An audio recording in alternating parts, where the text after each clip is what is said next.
Le monde entier attendait avec impatience et un peu d'appréhension, il faut le dire, le premier des 3 débats présidentiels mettant face à face le président sortant Donald Trump et l'ancien vice-président des États-Unis Joe Biden. Ça devait se passer, ça s'est passé hier soir, tout le monde attendait et je crois qu'on peut dire, en lisant la presse nationale et internationale, que tout le monde a été déçu, voire scandalisé par ce débat. Pour en parler avec nous ce soir, par visioconférence, nous avons le docteur Georges Michel, que vous connaissez tous, historien, commentateur politique, etc. Bonsoir, Georges Michel. Bonsoir Serge, bonsoir chers téléspectateurs. Bien, Georges Michel, je crois qu'un peu comme le monde entier, vous avez regardé ce débat. Peut-on d'ailleurs parler de débat? Bon, écoutez, techniquement, c'est un débat, mais si on va au fond des choses, ça ressemble plus à un pugilat qu'un débat, parce que ces gens se sont affrontés. Et moi, je m'attendais à ça. Je sais que c'est la technique de Trump que d'agresser ses interlocuteurs. Il y a quelqu'un que je blâme, ce n'est pas Trump, parce qu'on savait, c'est le modérateur Chris Wallace, qui n'a pas fait son travail et qui a été dépassé par les événements. Il aurait dû carrément couper la parole à Trump ou bien le rappeler à l'ordre, même s'il est président, parce que c'est Chris Wallace qui était le maître du débat. Il a essayé de le faire plusieurs fois. Biden n'a fait que se défendre. Et il est absolument regrettable que 2 candidats à la première magistrature de la première puissance du monde se battent ainsi devant les télévisions du monde entier comme des chiffonniers. C'est choquant, carrément. La presse américaine... C'est Trump qui a donné le ton. La presse américaine aujourd'hui parle d'une honte pour l'image de l'Amérique et même pour ce que représente la démocratie américaine. Cela dit, Chris Wallace a fait ce qu'il pouvait. Il a essayé plus d'une fois d'interrompre Trump. Il a exigé des réponses claires à des questions qu'il avait posées, en particulier pour cette affaire de white supremacist. Et Trump, lui, a passé son temps à essayer de déstabiliser Biden par les moyens les plus bas qui soient. Tout à fait. Je pense qu'on aurait dû donner au modérateur sur son bureau 2 switches pour couper la parole aux gens qui ne respectent pas leur temps de parole. Trump s'est montré particulièrement grossier en coupant la parole à Joe Biden. Systématiquement. Pas surtout dans un débat télévisé. Ouais. Et je pense que c'est un exercice de démocratie. C'est la démocratie américaine sur un autre visage, sur une autre face. Et c'est encore de la démocratie ce qui s'est passé. C'est un exercice démocratique, démocratique de bas niveau, mais un exercice démocratique quand même. Et j'attends avec impatience les 2 autres débats et le débat vice-présidentiel. Je crois que le sénateur Kamala Harris et le vice-président Mike Pence vont bien se comporter. Rien à voir avec Donald Trump. Mais je puis vous dire une chose, ça c'est ma simple opinion. Comme journaliste, le président Trump continue dans cette direction. Électoralement, ça va lui coûter très, très cher. Oui, d'ailleurs, la presse américaine, par toute une succession de mini-sondages, juste après cet affrontement, toute la presse américaine a donné Joe Biden vainqueur de cet affrontement à 60%. Ce qui est énorme. C'est à peu près ça. Et d'autres commentateurs vous donnent 50-50, ou bien Biden à 53-47, ou bien Trump à 50, Biden à 49. Mais principalement, c'est Biden qui est sorti le vainqueur du débat, non parce qu'il est très bien débattu de ces dossiers, mais surtout parce qu'il apparaît comme la victime de Trump, qui lui saute dessus et l'agresse verbalement. Trump n'a passé que tout son temps à agresser Biden verbalement pendant 1 heure. Georges Michel, il y a quand même 2 points que j'aimerais développer avec vous et entendre votre opinion. Ce sont les 2 points qui concernent d'abord le refus systématique de Donald Trump de condamner les white supremacists, qui sont sans même sa base électorale, et allant jusqu'à dire de ces gens-là, à leur dire à eux, stand back and stand by. Ce qui en créole veut dire campez là et soyez prêts. Tenez-vous prêts. Soyez prêts à quoi? Tenez-vous prêts. On ne peut pas mettre des pneus dans la rue aux États-Unis, on ne peut pas mettre des barricades, on ne peut pas incendier des camions de Fatra. Oui, mais qu'est-ce que ça veut dire stand-by quand on s'adresse à une troupe lourdement armée et prête à tout? Qu'est-ce que ça veut dire stand-by? Moi, je pense que démocratiquement, ça ne veut rien dire, parce que même si cette troupe est lourdement armée, il y a des forces militaires aux États-Unis capables de les écraser. Quelles sont ces forces militaires? Ce sont d'abord les gardes nationales des États, parce que chacun des 50 États américains a son armée. Donc, si ces milices sortent de leur borne, les gardes nationales vont intervenir. Et si les gardes nationales sont dépassés, il est du devoir des forces armées américaines d'intervenir contre ces milices. Oui, mais qui sont sous le commandement du président? Oui, bon, ça c'est un autre débat, mais il sera obligé d'envoyer les troupes fédérales, parce que sa position sera intenable. Il y a une chose importante qu'un commentateur de la télévision américaine a dit. Il a dit qu'on ne gagne pas seulement les élections avec sa base. C'est très bien de flatter sa base. Biden flatte sa base, Trump flatte sa base.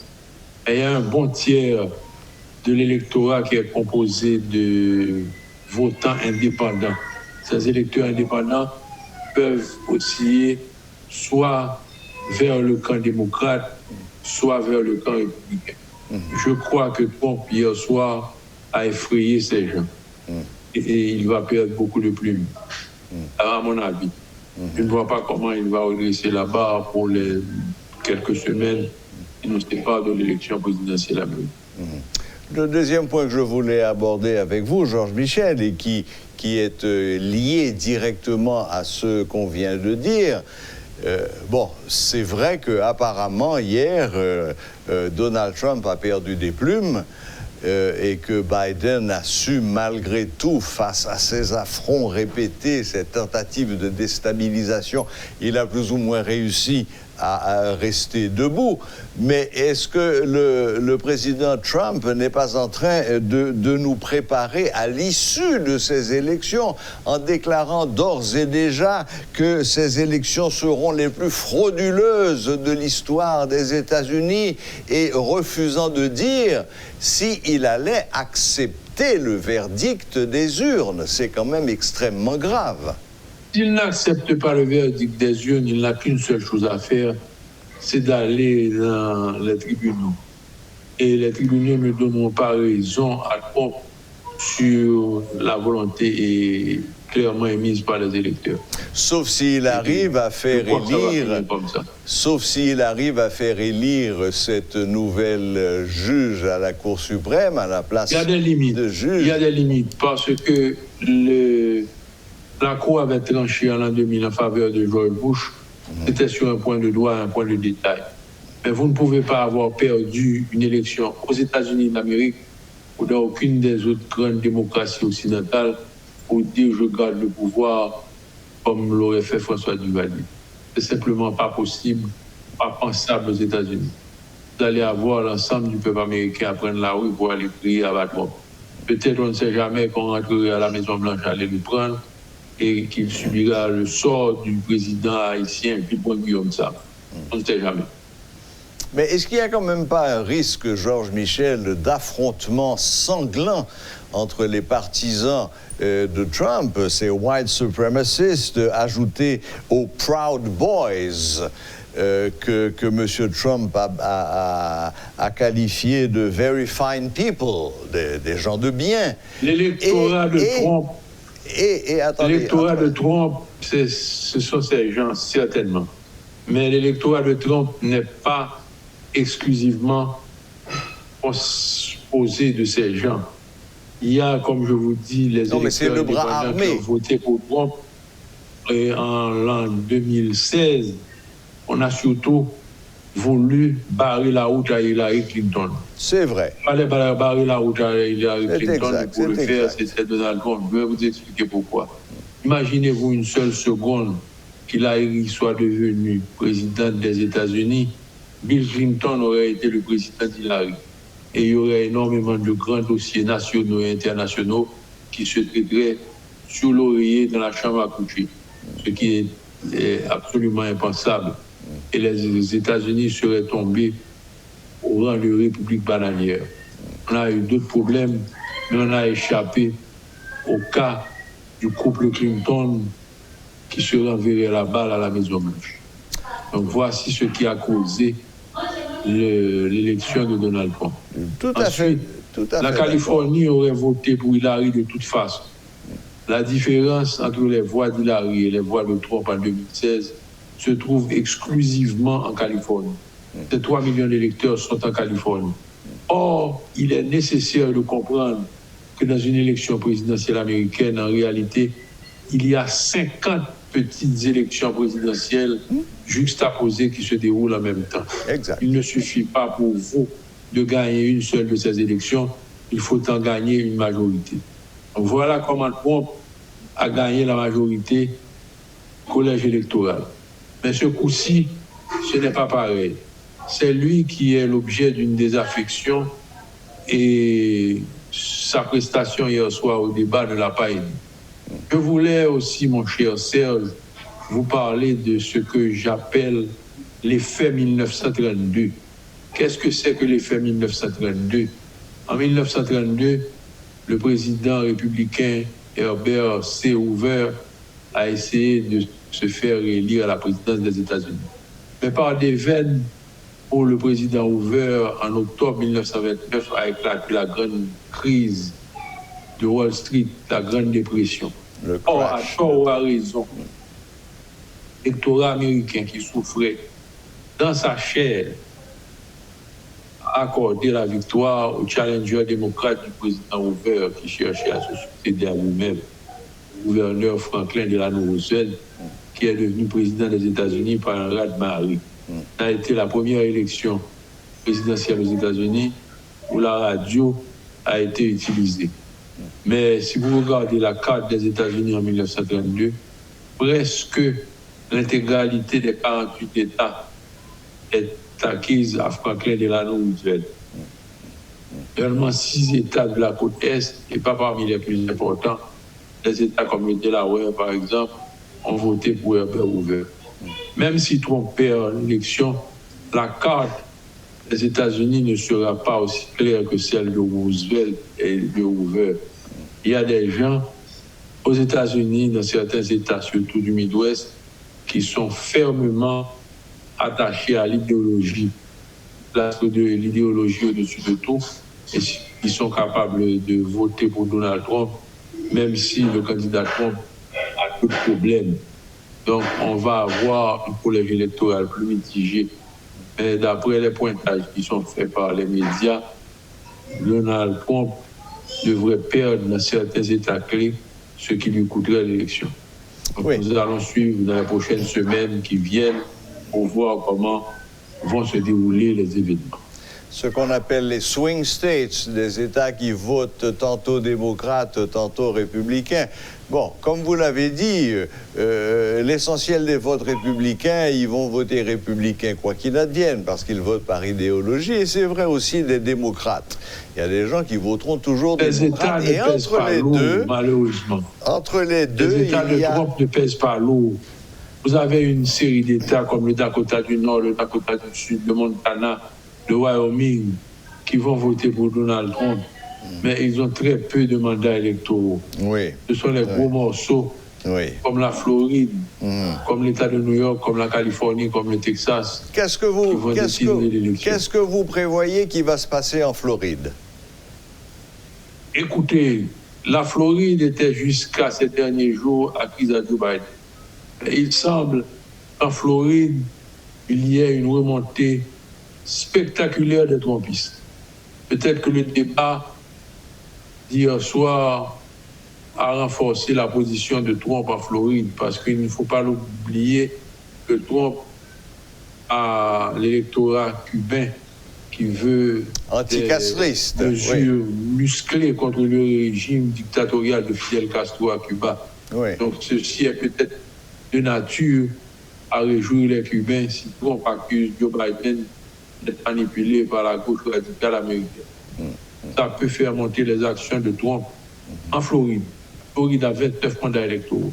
Ouais. Cependant, d'après les mêmes pointages, il semble, je dis bien il semble, je vous donne cette information sur toute réserve, que Biden n'ait pas besoin de l'État de Floride pour gagner l'élection. Il peut faire ça la Floride. Ceci reste encore à déterminer, ceci reste encore à vérifier. D'accord. Bon, eh bien, Georges Michel, est-ce que vous êtes prêt à faire une prédiction pour les semaines à venir? Qu'est-ce que vous voyez? Bon, écoutez, au moment où je vous parle, je pense que le candidat Joe Biden a l'avantage sur le candidat Donald Trump. Oui, on lui donne 6 ou 7 points d'avance. Et beaucoup de choses peuvent arriver d'ici 3 novembre 2020. Et je pense que nous devons suivre les débats, nous devons suivre les pointages de YouTube et dans les médias américains. Nous devons suivre les événements et voir comment se dessinent les choses. On verra plus clair dans une quinzaine de jours. Moi, j'attends avec impatience les 3 débats qui vont venir, celui des vice-présidents et les 2 débats entre Donald Trump. Je pourrais penser que les médias américains, les modérateurs, prendront les dispositions nécessaires pour éviter que Trump n'agresse son interlocuteur Biden de la manière dont il l'a fait hier soir. Vous savez, Georges Michel, que beaucoup de gens ont finalement conseillé à Joe Biden de ne pas se livrer à cette mascarade qu'a été le débat d'hier et donc de refuser les 2 débats prévus. Vous savez aussi que Kamala Harris a immédiatement fermé ce sujet en disant que Joe Biden ira jusqu'au bout. Est-ce que vous êtes d'accord avec cette position? Moi, je suis d'accord avec la belle Kamala Harris parce que ces débats permettent de mettre Trump à nu, de montrer à l'électorat modéré qui est Donald Trump et de faire gagner des voix aux démocrates. Les démocrates ont intérêt à faire ces 3 débats. D'accord. Eh bien, Georges Michel, merci. Merci de nous avoir accordé un peu de votre temps, même si c'est en visioconférence. Et puis, de toute façon, on garde le contact et je crois que nous serons ensemble pour la soirée électorale. Certainement, on sera peut-être en visioconférence parce qu'à cause du virus et de mon état de santé, je suis confiné. D'accord. Très bien. J'observe le confinement. Merci infiniment, Georges Michel. Bonne fin de journée et merci de nous avoir accordé un peu de votre temps. Voilà, c'était... Très bientôt, Serge. À la prochaine. Très bientôt.